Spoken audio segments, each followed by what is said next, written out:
तो नमस्ते दोस्तों, चलिए आज कहानी सुनते हैं फिल्म माय क्लाइंट्स वाइफ की। दोस्तों, ये कहानी है 3 किरदारों की, जिसमें पहला किरदार है रघुराम सिंह, यानी कि हमारे अभिमन्यु सिंह। दूसरा किरदार है शारिब हाशमी, यानी कि इसमें शारिब हाशमी ने मानस वर्मा का किरदार प्ले किया है। और तीसरा और अहम किरदार है अंजलि पाटिल का। इन्होंने यहाँ पे सिंदूरी का किरदार प्ले किया है।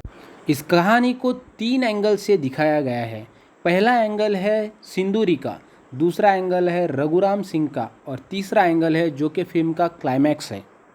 तो हमें दिखाया जाता है कि रघुराम सिंह को पुलिस ने अरेस्ट कर लिया है।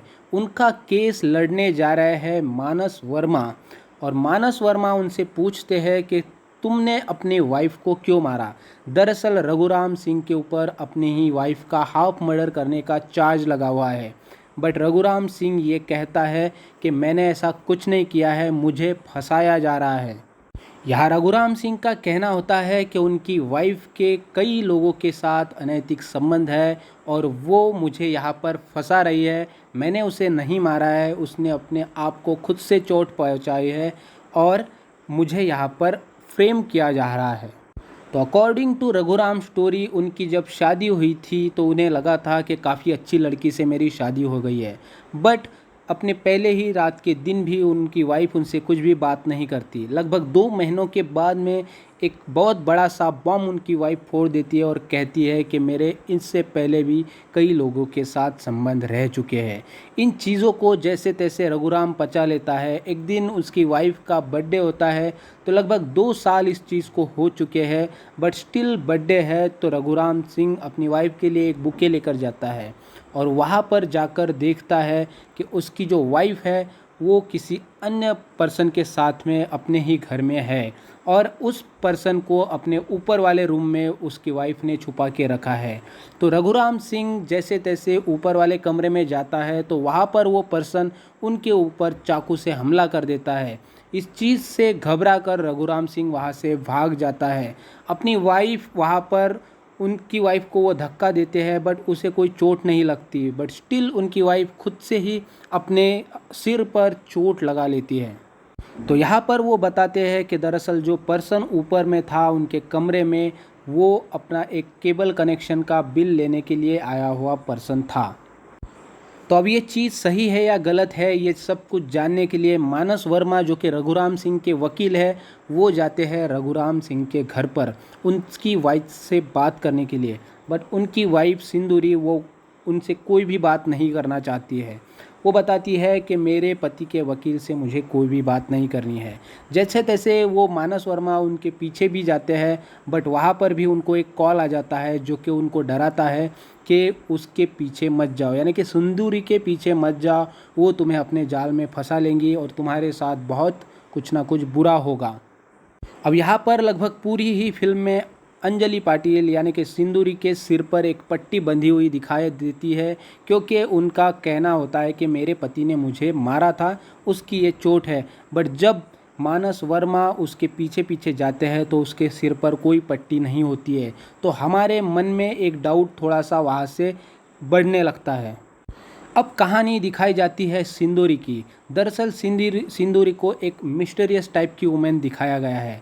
वहाँ पर उनके जो वॉचमैन हैं उनके साथ भी उनके अनैतिक संबंध है। वहाँ पर एक केयर टेकर है जो कि बूढ़े हैं, उनके साथ भी उनके अनैतिक संबंध के टाइप में ही दिखाया गया है। दरअसल इवन जो पुलिस वाले उसकी इंक्वायरी करते हैं उस केस की, वहाँ पर भी वो पुलिस वाले के साथ में कुछ अच्छे तरीके से व्यवहार नहीं करती है और उसको अपने तरफ अट्रैक्ट करने की कोशिश करते हैं। और एक पॉइंट पे पुलिस वाले के साथ भी उनके अनैतिक संबंध दिखाए जाते हैं। पुलिस वाला खुद उनके घर पर जाता है और उनके बीच में एक पैशनेट थिंग्स हो जाते हैं। तो इन सब चीज़ों से एक तरीके से हमें लगता है कि सिंदूरी जो है वो एक मिस्टीरियस वुमेन है, उसका क्या कुछ चल रहा है समझ में नहीं आता। बट हमें ये कंफर्म हो जाता है कि सिंदूरी झूठ बोल रही है, क्योंकि पुलिस वाले को भी उसने अपने वश में कर लिया है, वॉचमैन को भी अपने वश में कर लिया है। But watchman time to time एक खिड़की से उनके घर के अंदर जब झांकता है देखने के लिए उनका क्या चल रहा है, तो उसे अचानक से एक चेयर पर लड़की जैसी बैठी हुई दिखती है और सिंदूरी जो है उसके आगे थी। तो वो डर कर नौकरी छोड़ के भाग जाता है। अब काफ़ी पीछे लगने के बाद में फाइनली सिंदूरी एडवोकेट मानस वर्मा को अपनी स्टोरी बताने के लिए राज़ी हो जाती है। अब सिंदूरी की साइड यहाँ पर दिखाई जाती है। दरअसल अकॉर्डिंग टू सिंदूरी, उसके जो पति है वो काफ़ी बेहुदा किस्म के इंसान हैं। उन्हें उसमें कुछ इंटरेस्ट नहीं रहा होता है। उन्हें बहुत ही अलग अलग किस्म की चीज़ें करने में इंटरेस्ट होता है। वो अपने ही पत्नी को एक अदर वाइफ की तरह, एक अदर स्त्री की तरह से ट्रीट करते हैं। दूसरे दूसरे जो पुतले होते हैं उनको घर में लाते हैं, वहाँ से उनके जो कपड़े होते हैं वैसे कपड़े अपने पत्नी को पहनाते हैं और वो उसके साथ में बहुत ही मारपीट करते हैं। बहुत ही गर्म स्वभाव के उसके पति है, ऐसा उसका कहना होता है। एक दिन केबल कनेक्शन वाला बिल लेने के लिए उसके घर पर आता है। दरअसल उस दिन सिंदूरी का बर्थडे था, तो केबल कनेक्शन वालों को ये सब चीज़ें पता होने के वजह से डेटाबेस में वो अपने जो क्लाइंट्स हैं उनके लिए एक बुके भेजते हैं। तो वही बुके लेकर केबल कनेक्शन वाला उनके घर पर आता है, तो देखता है कि सिंदूरी उसको अपने तरफ अट्रैक्ट करने की कोशिश कर रही है। तो उस दिन सिंदूरी उसको अपने घर में लेती है और उसको अपने घर में छुपा देती है। दरअसल ये जो साइड थी, ये साइड उनके पति रघुराम की थी। बट यहाँ पे ट्विस्ट सिंदूरी डाल देती है सेम कहानी में। सिंदूरी वहाँ पर बताती है कि दरअसल उस दिन मुझे चक्कर आ रहे थे और वो जो केबल का बिल लेने वाला आया था उसने इसी चीज़ का फ़ायदा लेते हुए मेरे ऊपर ज़ोर ज़बरदस्ती करनी चाहिए, और अचानक से उस दिन मेरे पति जल्दी घर आ गए और हम लोग डर गए। तो जो बंदा था केबल कनेक्शन वाला, वो ऊपर के रूम में जाकर छुप गया और वहाँ पे मेरा पति पहले से ही एग्रेसिव नेचर का था, तो मैं डरी हुई सी उसे दिखाई दी। तो उसे मेरे ऊपर ज़रा भी भरोसा नहीं था। मैं उसे सब कुछ समझाना चाहती थी और मतलब एक चीज़ ऐसी भी हो गई थी कि उन्होंने जब टीवी ऑन कर दिया था सिंदूरी ने, तो उस टाइम में उस पर थोड़ी सी अश्लील फिल्म चल रही थी। तो ये साइड जो है ये सिंदूरी अपनी तरफ से बताती है। तो यहाँ पर उसके पति को गुस्सा आ जाता है। उसे लगता है कि मैं जब बाहर था तो मेरी पत्नी ने किसी को बुलाया है, केबल कनेक्शन वाले को बुलाया है और इन दोनों के बीच में अनैतिक संबंध वहाँ पे हो रहे हैं। तो मेरे पति ने वहाँ से चाकू लिया और ऊपर के कमरे में उसे मारने गया। केबल कनेक्शन वाला डर कर भाग गया वहाँ से और मुझे मेरे पति ने ज़ोर से धक्का दे दिया। मेरा सिर दीवार से लग गया, मुझे चोट लग गई और उसके बाद में भी मेरे पति ने मुझे बहुत मारा। ये अपनी तरफ से साइड सिंदूरी बताती है। अब यहाँ पर दोस्तों हमें थोड़ा सा कंफ्यूज किया गया है। दरअसल सिंदूरी के होते हुए भी उस घर में एक और लेडी है, ऐसा हमें यहाँ पर बताया जाता है। कई सारे दृश्य ऐसे दिखाए जाते हैं, जैसे कि उनका जो केयर टेकर है, जो बुज़ुर्ग आदमी है, वो उनके घर में अचानक से एक दिन चला जाता है और वहाँ पर ऊपर वाले कमरे में जब वो जाता है, वो एक कमरा मिस्टीरियस टाइप का दिखाया गया है जहाँ पर सिंपल लाइट भी नहीं होती है। उस कमरे में एक पर्दा होता है, उसके पीछे जब वो बूढ़ा देखता है तो उसे कुछ अलग सी चीज़ दिखाई देती है। वो अचानक डर के नीचे चला आता है, वहाँ पर सिंदूरी उसको मिलती है और सिंदूरी वहाँ पर उसे बोलती है कि तुम अपने काम से काम रखो। वहाँ पर वो बुज़ुर्ग आदमी उसे बोलता है कि ये सब चीज़ें तुम्हें बंद कर देनी चाहिए। एक तरीके से जब वो वॉचमैन भी उनके घर में खिड़कियों से झांकता है तो उसे भी कुर्सी पर बैठी हुई एक अदर लेडीज़ दिखती है पीछे से और वहाँ पर सिंदूरी आगे खड़ी होती है। तो वहाँ पर वो वॉचमैन भी अपना जॉब छोड़ के भाग जाता है। उस जो बिल लेने के लिए एक इंटरनेट वाला आया था, उससे भी पुलिस वाले पकड़कर उससे बयान लेती है, क्योंकि सिंदूरी ने वहाँ पर बताया था कि उसने मेरे ऊपर ज़ोर ज़बरदस्ती करनी चाहिए। तो पुलिस वाले जाकर उसको पकड़ते हैं तो वो बोलता है कि वो औरत जो है वो मुझे कुछ अलग टाइप की लगती है, मुझे डर लगता है उससे और ऐसा कुछ भी हमारे बीच में नहीं हुआ था, तो वो मेरे ऊपर ही आ रही थी। पता नहीं वो भी क्या कहना चाहता है, बट साफ तरीके से वो भी कुछ बताता नहीं है और वहाँ पर वो भी एक मिस्टीरियस टाइप की थिंग बना देता है, सस्पेंस क्रिएट कर देता है। अब इन सब चीज़ों से कंफ्यूज होकर जो एडवोकेट मानस वर्मा है वो अपनी छानबीन यानी पूछताछ करने के लिए जाते हैं उस वॉचमैन के गांव के तरफ। तो वो वॉचमैन वहाँ पर उनको देखकर काफ़ी डर जाता है और वो बोलता है कि सर, ये जो चीज़ें हैं ये आज नहीं तो कल सामने आने ही वाली है उनके घर की। तो वहाँ पर अचानक जो एडवोकेट मानस वर्मा है उनको कॉल आता है सिंदूरी का। वो कहती है कि मुझे बचाओ। अचानक से अपनी गाड़ी लेकर मानस वर्मा उनके घर पर जाता है सिंदूरी के और इधर उधर देखता है, कोई भी नहीं रहता है और वहाँ से सिंदूरी चलकर आती है और उनको ही रिझाने में लग जाती है। और एक्चुअली उनको क्लोरोफॉर्म सुंघाकर बेहोश कर देती है, अपने बेडरूम में लेकर जाती है और एक तरीके से मानस वर्मा का सिंदूरी जो है वो रेप करती है। अगली सुबह मानस वर्मा उठते हैं, अपने ऊपर कपड़े नहीं होते हैं उनके, तो वो कपड़े वगैरह पहनकर ऊपर आते हैं। अचानक से देखते हैं कि ऊपर के कमरे में सिंदूरी जा रही है और वो उनके पीछे पीछे भागते हैं। सिंदूरी ऊपर वाले कमरे में जाती है और वहाँ पर जो कर्टन होता है, जो पर्दा होता है, उसके पीछे जाकर छुप जाती है। मानस वर्मा जैसे ही वो कर्टन उठाता है तो वहाँ पर सिंदूरी देवी के हाथ में रॉड जैसी चीज़ होती है लोहे की, जो वो मानस वर्मा के सिर पर मार देती है। अब एडवोकेट मानस वर्मा के सिर से खून निकल रहा है, उसके हाथों को खुर्ची से बांध दिया गया है, पैरों को बांध दिया गया है, उसके मुंह के ऊपर टेप की पट्टी चिपका दी गई है। ऐसी हालत में ऊपर वाले कमरे में मानस वर्मा बैठा हुआ है। वहाँ पर सिंदूरी आती है, दरअसल एक गुरखा पहन के। तब वहाँ पर सिंदूरी आकर उसे बोलती है कि अब हमें ये सब चीज़ें बंद कर देनी चाहिए। अब यहाँ से मूवी अनफोल्ड होती है। अब हमें पता चलता है कि दरअसल सिंदूरी का नाम सिंदूरी नहीं है और मानस वर्मा जो एक है वो भी एक एडवोकेट नहीं है। दरअसल मानस वर्मा जो है उनका जावेद शेख नाम होता है असली। ये एक मुस्लिम फैमिली होती है। यहाँ पर सिंदूरी का नाम जो है वो आफरीन होता है और मानस वर्मा जो है दरअसल यानी कि डॉक्टर जावेद शेख वो एक पेशे से डॉक्टर होते हैं। उनके हॉस्पिटल में एक केस आता है रघुराम सिंह और उनकी वाइफ सिंदूरी का। दरअसल रघुराम सिंह को उसके वाइफ सिंदूरी पर शक होता है बदचलन होने का। तो उस केस के अंदर जावेद जो है, डॉक्टर जावेद, वो काफ़ी स्टडी करते हैं, डीपली घुस जाते हैं और उन्हीं चीज़ को इम्प्लीमेंट करते हैं अपने घर के अंदर।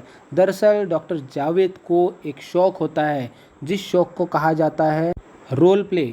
मतलब जो भी चीज़ें वो इमेजिन करते हैं बाहर के वर्ल्ड में, जो भी चीज़ें वो देखते हैं एक्चुअली बाहर के वर्ल्ड में, जैसे कि रघुराम सिंह और उनकी पत्नी सिंदूरी का केस को वो डीपली स्टडी करते हैं इंस्पेक्टर के साथ में। जब इंस्पेक्टर रघुराम सिंह के एक्चुअल केस में जो केबल कनेक्शन वाला था या फिर जो भी दूसरा पर्सन है उसको इन्वेस्टिगेट करते हैं, तो उस टाइम पे भी जावेद बोलते हैं इंस्पेक्टर को कि मुझे वहाँ पर रखो, मुझे देखना है कि उसका स्टेटमेंट क्या होगा। तो ऐसे सब चीज़ें वो डीपली एनालाइज करते हैं और उन्हीं चीज़ों को अपने घर के अंदर अपनी वाइफ के साथ इम्प्लीमेंट करते हैं। वो एक तरीके से रोल प्ले करते हैं। डॉक्टर जावेद अपने ही घर के अंदर ऊपर वाले कमरे में एक तरीके से जेल बनाते हैं और उस जेल के अंदर अपनी वाइफ को डिफरेंट किरदार देते हैं और ख़ुद को अलग वाला किरदार देते हैं। जैसे कि ये अभी एडवोकेट बने हैं मानस वर्मा करके और अपनी वाइफ को वहाँ पर वो रघुराम सिंह बना देते हैं कुछ देर के लिए। बाद में अपनी ही वाइफ को वो सिंदूरी बना देते हैं और बाद में वो खुद ही इंस्पेक्टर बन जाते हैं और इंस्पेक्टर का वेश लेकर अपने ही घर के अंदर रात में चले आते हैं। बाद में अपने ही घर के अंदर वॉचमैन के भेष में भी आ जाते हैं और जो बूढ़ा होता है, जो कि एक केयर टेकर, जो बुज़ुर्ग इंसान है, उनके घर के अंदर सिंदूरी को दिखाया जाता है जाते हुए। सिंदूरी यानी कि यहाँ पर आफरीन है। तो आफरीन जब उनके घर पर जाती है तो दरअसल उनके बीच में कोई फिज़िकल रिलेशनशिप नहीं होती है, बट उनसे एक थोड़ी सी संवेदना लेने के लिए या फिर अपना दुख दर्द बांटने के लिए उनके घर पर वो जाती है आफरीन। आफरीन इन सब चीज़ों से तंग आ चुकी है, अपने पति के इस तरीके से व्यवहार से तंग आ चुकी है, बट उनके पति को जो है वो रोल प्ले करने की जो है वो एक तरीके से चस्का लग चुका है। वो हमेशा अपनी वाइफ को वाइफ ट्रीट नहीं करते हैं, दरअसल एक दूसरी स्त्री के रूप में अपने वाइफ को देखना चाहते हैं और उनको हमेशा इस चीज़ में मज़ा आता है कि मैं अपनी ही वाइफ को एक दूसरे की वाइफ की तरह से ट्रीट करूं, उस सिचुएशन में खुद को ढालूं और वहाँ पर जाकर अपने वाइफ के साथ में जो है फिज़िकल कांटेक्ट करूं, या तो उस अपने खुद के ही वाइफ से वो अपना खुद का ही रेप करवा लेते हैं। एडवोकेट मानस वर्मा बनकर खुद ही जाकर वो एक इंस्पेक्टर का वेश लेके उनके घर में खुद के जाते हैं और अपने वाइफ के साथ में अपनी वाइफ को एक छोटी सी कॉलेज की या फिर स्कूल की बच्ची के कपड़े पहना देते हैं और इंस्पेक्टर बनकर अपने घर में जाते हैं और वाइफ के साथ में फ़िज़िकल बनते हैं। एक जो वॉचमैन है वो बनकर अपने वाइफ के साथ में संभोग करते हैं। इस तरीके से उनका स्वभाव होता है। अब यहाँ पर जो सिंदूरी है यानी कि जो आफरीन है वो अपने से रिलेटेड सभी चीज़ों को जला देती है दरअसल वो स्टार्ट में ही मूवी के एक वीडियो रिकॉर्ड करती है और वहाँ पर वहीं से मूवी एक्चुअल में स्टार्ट होता है। वो बोलती है कि एक ऐसी 3 साल से चीज़ चलती आ रही है जिसे मुझे बताते हुए भी शर्म महसूस होती है, और इन सब चीज़ों को वो कैमरा में रिकॉर्ड करती है, अपने पति के बारे में सभी चीज़ों को यहाँ पे बताती है। दरअसल जो अपना उनका पति है वो एक तरीके से मानसिक रोगी बन जाता है इन सब चीज़ों का। उसे अपनी वाइफ़ को वाइफ़ के तरह से ट्रीट नहीं करना है। इन सब चीज़ों से तंग आकर सिंदूरी अपने सभी डॉक्यूमेंट, सब कुछ, अपनी पुरानी यादें मिटा देती है, जला देती है और वहाँ से उसको छोड़कर एक किसी गुमनाम जगह पर चली जाती है। किसी को पता नहीं है सिंदूरी अभी, यानी कि आफरीन अभी कहाँ गई है, और अपने पति को वो कुर्सी से वैसे ही बंधा हुआ रख देती है। वहाँ पर दरअसल एक्चुअल पुलिस वहाँ पे पहुँचती है और उनके हाथों में ये सब चीज़ें लगती है। वो जो रिकॉर्डिंग की थी उन्होंने कैमरा पे, वो रिकॉर्डिंग वो सुनते हैं और उनको ये सब चीज़ें पता चलती है। तब इंस्पेक्टर भी रियलाइज़ कर लेते हैं कि क्यों डॉक्टर जावेद को इतना इंटरेस्ट रघुराम सिंह और सिंदूरी के केस में था। तो इस तरीके से इस मूवी का एंड होता है, जहाँ पर सिंदूरी यानी कि जो आफरीन है वो कहाँ चली गई है किसी को पता नहीं है, बट उनके पति का जो झूठ होता है, जो भी चेहरा होता है, वो सबके सामने आता है। तो ऐसी ये सस्पेंस मूवी है जो शुरू से लेकर अंत तक आपको बांधे रखती है। कई बार भी आपको ये समझ में नहीं आता है कि इस मूवी का एंड कहाँ पर होने वाला है या फिर अगला ट्विस्ट क्या आने वाला है। तो एक बहुत ही साफ तरीके से चलने वाली, या फिर आप कह सकते हो साइलेंट तरीके से चलने वाली एक मूवी है जो कि आपको पुरानी फिल्मों की याद दिलाती है। आई रिकमेंड कि आपको ये मूवी ज़रूर देखनी चाहिए। Have a good day. जय हिंद, वंदे मातरम।